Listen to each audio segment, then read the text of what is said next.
passions is the treatment of patients with venous disease, and that involves both the deep venous system, patients that present with blood clots or blockages in their veins, but it also involves the superficial venous system, patients that present with varicose veins, painful varicose veins, spider veins, and also that kind of extends into the pulmonary circulation, where we treat patients frequently that have pulmonary emboli, blood clots that go to the lung. We can take those blood clots out. We do it for the coronary system, we do it for stroke patients. Why should we not be doing it in the pulmonary circulation?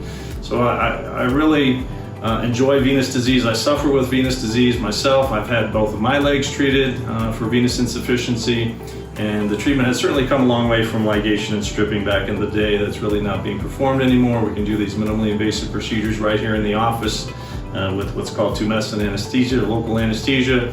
Patients out the door, and their recovery time is minimal compared to ligation and stripping back in the day. There's 3 different venous systems in our legs. We have the superficial veins, and those are the veins we're typically treating with patients that have varicose veins.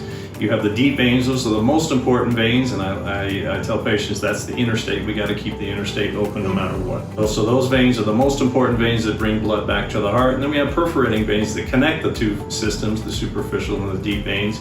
And all of our veins in our legs have valves in them, just like in our heart. It's a valve that's supposed to prevent backward flow of blood.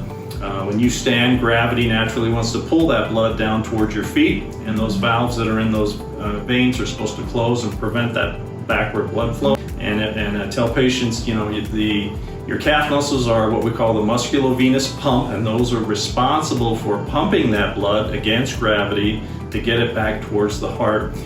So it's the combination of, if you have valve failure and you're not walking or you're not activating your musculovenous pump, you're more likely to develop varicose veins.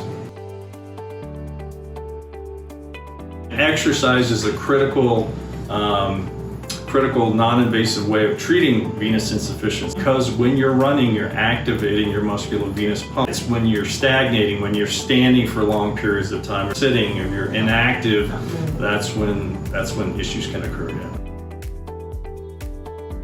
We do ablative techniques, so there's kind of 2 ways of treating it. We can do ablation, where you're heating the vein up and closing the vein with a heat source, and that's either radiofrequency ablation or laser.